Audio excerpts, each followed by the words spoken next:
You just press the button. I think it's kind of a no-brainer. This is a real button. It's my pleasure to be here with Elon Musk. Jane provided, I thought, a great introduction, but I just wanted to add one more thing before we get to questions. When Elon was 23, he got out of college. He went to San Francisco, the Bay Area, with a car, a computer, and $2,000. I think that's right. And he started a company called Zip2. It was sort of like what the early Yahoo was. It was an online directory. 4 years later, when he was about my age, he sold the company for just over $300 million to Compaq. And I bring this up not because it was the largest internet company acquisition at the time, but because he's done so much stuff since then that nobody even remembers this, this initial success. True, Zip2 doesn't get much play. So I'm going to ask him some questions. We're going to go through. He's got, you know, as Jane said, 3 mind-blowing companies. And then hopefully we'll have some time for you all to ask him some questions. So start thinking, and we'll get to those. So I'm going to put up something that probably looks familiar to most people here. This is the homepage of PayPal in 2000. Elon was a co-founder, and the company was sold to eBay in 2002 for $1.5 billion. And we all know what PayPal is today, but I was hoping you could sort of share with us kind of what your vision was from the beginning. Well, it certainly evolved over time. Initially, after selling Zip2, I wanted to do something more on the internet, and it seemed to me that there hadn't been all that much innovation in the financial sector. And given that money is kind of just an entry in a database, and it was low bandwidth, so it didn't require some big infrastructural upgrade to the internet, it seemed it should lend itself to innovation. So I try to think of what could be, what was something compelling that could be done. And I thought, well, if we can combine all types of financial services in one, so you could have like mortgages, like basically all your entire financial relationship seamlessly integrated together in one place online, that would be cool. And then there was a little feature that just seemed like an obvious feature, which was the ability to transfer money from one person to another by entering a unique identifier like an email address. That was like just a sort of a little feature, but then whenever we demonstrate the product, people wouldn't get excited about the consolidated financial services, but they would get excited about emailing money. So we started focusing our energy on that, and that really ended up being the big driver of growth. Right. So it sort of went from a super bank, I think that's what the media called it at the time. Like a super financial services thing. Yeah.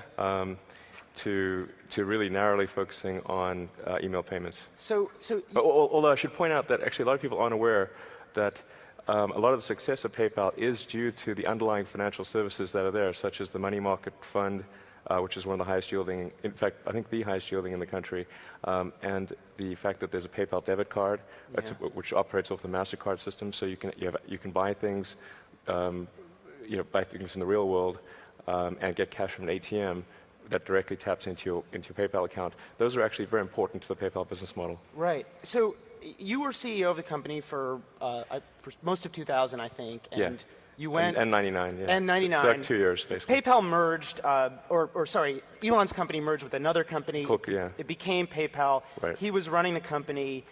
He went on an investment raising trip, and when he got back, what happened? Well, yeah, so...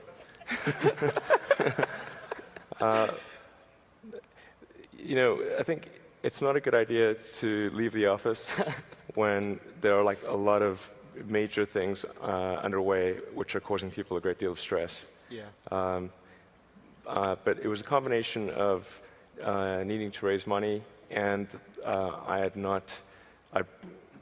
gotten married earlier that year and not had any vacation or honeymoon or anything, so it was kind of a combined financing trip / honeymoon. Yeah. And anyway, away for 2 weeks, and there was just so much. There was just a lot of worry, and that caused the management team to decide that I wasn't the right guy to run the company, and so the board was like, geez, what do we do? So basically, I could have fought it really hard, but instead I said, rather than fight it at this critical time, best to sort of concede. It's amazing to me how you managed, when I first asked you about this, you said you buried their hatchet. and, and you know, basically the person who replaced you just put, I think, $20 million or so into your company. And Yeah. how did you get past that kind of betrayal? I mean, how did you guys patch it up? Yeah, that's actually an interesting story. Well, while I didn't agree with their conclusion, I understood why they took the action they did. And they're not, you know, Peter and Max and David and the other guys, I mean, they're smart people with generally the right motivations. They did what they thought was right, and I think for the right reasons. I mean, except that the reasons weren't valid, in my opinion. But it's hard to argue with the ultimate outcome, which was positive. So, Right. you know, I just thought, you know, it's just easy to be better and just hate them forever. But you know, it's best the better course of action is to turn the other cheek and sort of you know, make the relationship good, and it was. You know, but I put a lot of effort into sort of making things good, and and then actually recently the Founders Fund, which is comprised primarily of ex-PayPal people, including Peter, who replaced me as CEO, invested in SpaceX. Yeah, and I invested in Peter's things before that. So I want to put up something about what this you know, PayPal sale to eBay helped make possible. Tell us what we're looking at. That's the Tesla Roadster, which is the world's first production electric sports car. And how much does it cost? How fast does it? Give us the sales pitch. Okay. They just opened a dealership, so he should be good at this. Actually, I've sold a lot of cars. So the Tesla Roadster is the nutshell. You know, the elevator speech thing is that the Roadster is faster than a Ferrari and more efficient than a Prius. So it actually has better acceleration than any Ferrari except the Enzo, and it's about 3.9 seconds 0 to 60. And that actually understates the true acceleration, because 0 to 60 for a gasoline car is measured from when the wheels start moving, but the wheels only start moving when you engage the clutch, and it typically takes about a quarter second or more to engage the clutch. But there's no clutch for our car. It's direct drive, so you don't have a clutch engagement delay. So it's like a gasoline car with a 0 to 60 of about 3.6 seconds. And it's got incredibly good handling. And then the energy efficiency of the car is probably the most amazing thing. It only costs $4 at current California rates to go about 250 miles. So the range, the current EPA-rated range, which is a combination of highway and city with the air conditioning on, is 244 miles. So it's amazing. So this is, I mean, it's so cool. It costs $109,000 if anybody's interested. It's expensive, but it's comparable to like a Porsche 911. Right. You know, so we wanted to have something which was in the price range of a comparable gasoline car that it could, you know, probably beat. And you know, so that's key, because you know, it's one thing to have a compelling product, but it has to be a compelling product at a compelling price. Right. You, in the press, obviously, this has gotten a lot of attention, and Elon's taken a lot of flack for various redesigns. You've been portrayed as a micromanager, you know, redesigning the headlights or whatever. I thought it was a nano manager. I've improved several orders of magnitude. So, why does the car need to be perfect? I mean, why did you need to redesign, you know, the doors, for instance? Well, first of all, the car is definitely not perfect. Okay. In fact, one of the things that troubles me personally is, like, when I see a product, I can immediately see a readout of all the flaws. Yeah. I need to reprogram myself or remind myself to, like, look at the good things as well.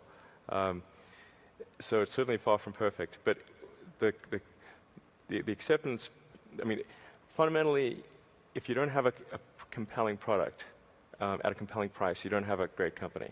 And that was really the gate that the car had to pass through.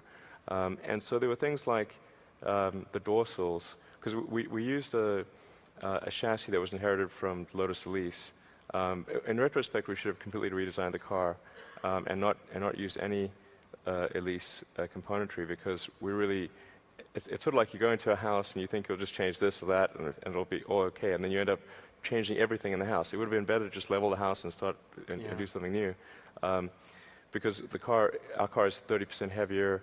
The load points are all different, so we had to really redesign the chassis. And one of the things I said we've got to do is to lower the dorsals. And as it is, our dorsals are still too high, but I'd say, imagine if they're 2 inches higher, because that's what they were. It made it almost unusable in my view. Yeah, I mean, what Elon, I think you were quoted saying something like, DeLorean failed because they built a bad car, and, and the car needs to be worth $109,000 to absolutely, make it work. Absolutely, exactly. If you don't, exactly, we did not want to create another DeLorean, and the DeLorean kind of looked kind of cool, but it was really weak on performance. Yeah. It was unreliable, and there were lots of little issues with the car, and we just didn't want to be in that situation. And it's not like, I mean, we could have built a worse car and still sold a bunch of them, but if you don't sell enough to make the business look attractive to future investors, you're not going to attract the capital to take it to the next level, or even to sustain where it is. How many orders have you taken? So 1,200 deposits. Wow. So we only take orders when somebody puts down a deposit of at least $5,000. Yeah. So I'm going to move to another company, but you told me that the last successful car startup was Jeep in 1941. Yeah, in the U.S., yeah. In the U.S. So doesn't that kind of say something bad about going into the car business? I mean, why go for this? Well, certainly I would not have done this if it were a gasoline car. So this is not about, it's not because I thought the world had a shortage of sports cars that we started Tesla. It's because it's very important that we accelerate the transition away from gasoline, for environmental reasons, for economic reasons, for national security reasons. It's very, very fundamental. And frankly,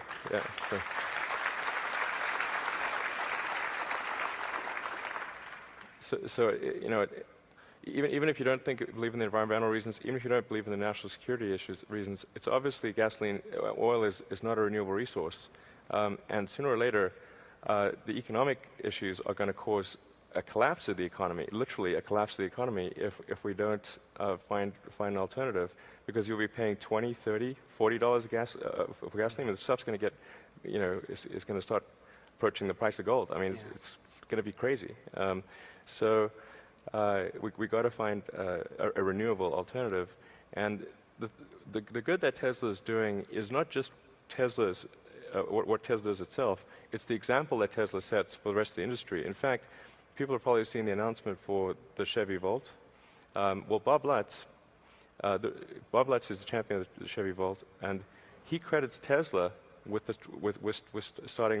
getting the Chevy Volt started, because when we unveiled our Tesla Roadster a couple of years ago, and he saw the press release, he took the Tesla press release, went to his development guys and said, if a little company in California can do this, why can't we? Yeah. And that's what prompted the Chevy Volt. Yeah. Well, let's talk about how we power these things. That's a picture of the workshop or just south of San Francisco, right?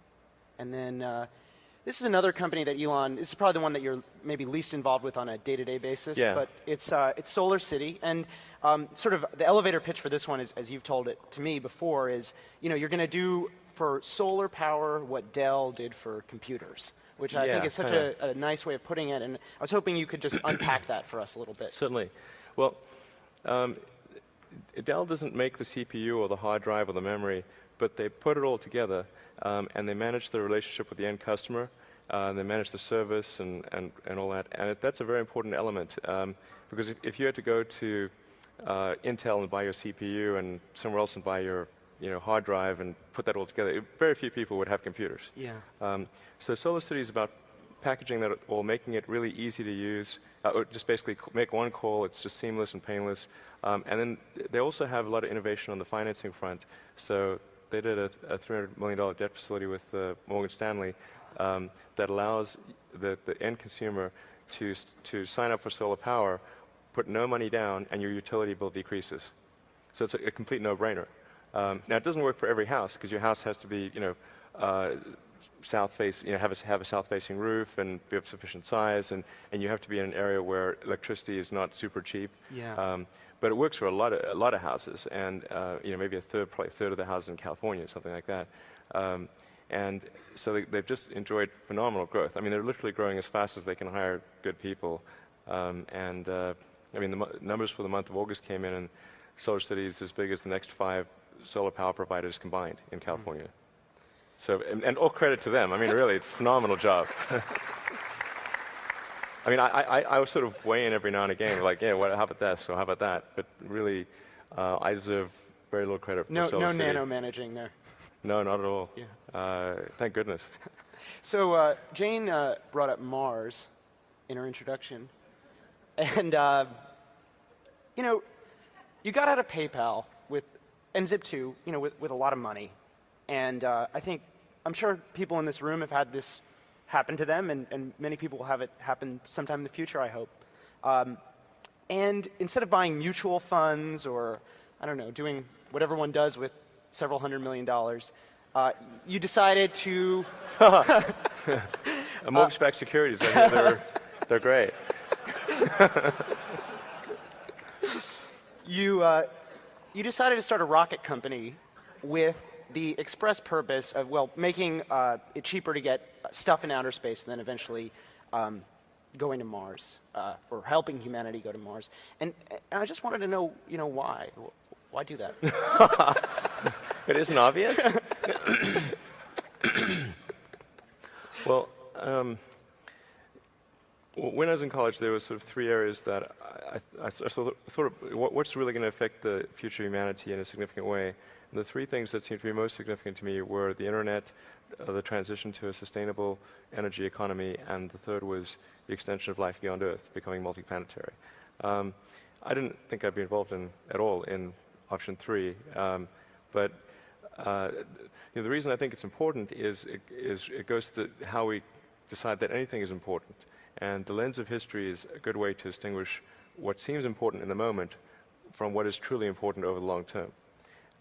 And if you zoom out and look at a long enough period of time, and say the 4 billion year history of Earth, and the evolution of life itself, then there's only about half a dozen or so major milestones in the history of life. There's obviously single-celled life, multicellular life, differentiation to plants and animals, the transition from oceans to land, mammals, consciousness, and then also on that scale would fit life becoming multiplanetary. It would be, I think, at least as important as life going from the oceans to land, probably more important or more significant, because at least that was a gradual transition. If things got a little uncomfortable on land, you could just hop back in the ocean, and that's not really feasible on interplanetary journeys.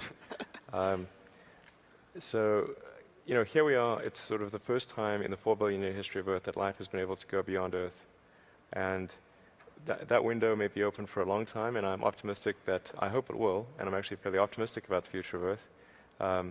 But something may happen that closes that window and prevents life from extending beyond Earth, and that risks the extension of life, or at least consciousness as we know it, and that would be a terrible thing. Yeah. Life is a terrible thing to waste. So I want to give people a sense of what kind of we're talking about. So we just have a short, this is, building the rocket, and this should give people a sense of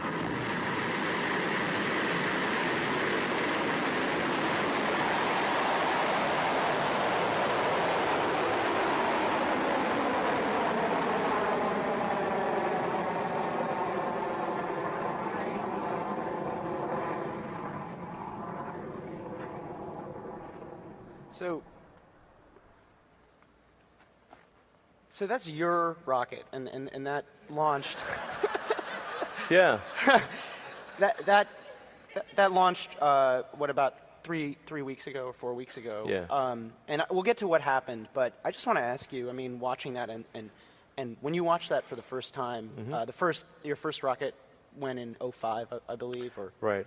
I mean, how did you feel when $100 million years of work, and you're shooting something in the air. I mean, it must have been amazing. Yeah, it's pretty nerve-wracking, that's for sure. The pucker factor on launch day is very high. So no, something that, well, yeah.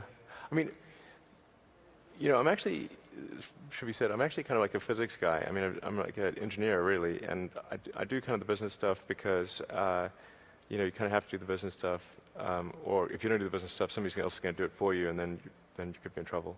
I'm actually the chief designer of the rocket. I mean, I could tell you, I could redraw that rocket without the benefit of blueprints for the most part. Yeah. So it's sort of like seeing my baby go up there, and it's pretty scary. Yeah. So there have been 3 flights so far, and each one has obviously the goal is to get into orbit. Each one has sort of not made it. How did you deal with the? Well, we got to space. Okay, you got to space, but it Yeah. didn't. You didn't get where you wanted to go. Not all the way. Sorry. Well, So, you don't necessarily go all the way on the first few dates. SpaceX has. Got to work your way up there. But certainly flights 2 and 3 got to well beyond the boundaries of space. Didn't get to full orbital velocity though. Yeah, but I mean, you've got SpaceX has several hundred employees, and obviously you said it was like your baby. I mean, how did you deal with it personally, and then how did you deal with the company as a manager, sort of helping them get past it and helping your customers get past it, obviously, to keep their money, because nobody's taken their money out of Right. SpaceX. They've sold 12 flights, and none of the customers have asked for their money back. That's true. So how did you do that? Lots of therapy, lots of hand-holding. It was just, I think the customers that have signed up for SpaceX are pretty sophisticated.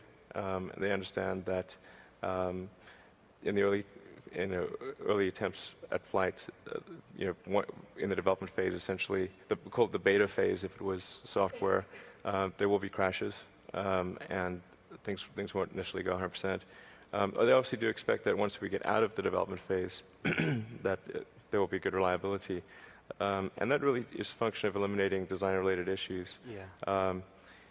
The last launch had a problem because we had a brand new engine on it that had a thrust transient that was longer than the last one, and so there was an issue following stage separation. Right.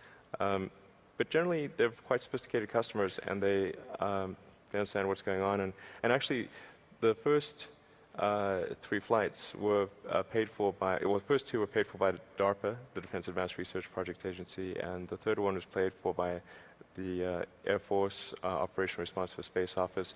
And the outcomes they were looking for were not really the delivery of a satellite to orbit. They were actually looking for demonstration of rapid launch. Right. And Which so you they showed actually them. felt that we were fully paid for 3 flights. Right. So I'm going to ask one more question, and then we'll have some time for a quick Q&A. There's another rocket that looks just like this right now in the Marshall Islands, where SpaceX launches from, and I think you told me it's going to go on This on coming week, Tuesday, hopefully. or hopefully this Yeah. week. And you told me, and I think you've written this elsewhere, that starting a rocket company it's so risky. It's like playing Russian roulette. And Well, each launch is a bit like Russian roulette, yeah. okay, and But Russian roulette, it's worth pointing out that you're probably going to win. but I wanted to ask you, Russian roulette, how do you know that you're dead? I mean, when do you stop? When do you say, you know what, I'm not going to make it? Or how do you know? I think if we run out of money. But we actually, I know this sounds crazy, but we were profitable last year. We're going to be profitable this year. I'm not a big profit. It's a fairly small profit. And we have enough funding on hand and with existing contracts that are independent of Falcon 1 to last through the end of next year. Okay. So I was just told, I guess we don't have time for questions, and I'll let that be my last question. Okay. But Elon, thank you so much for being here and just sharing your story with us. It's so inspiring. And thank you. Thank you.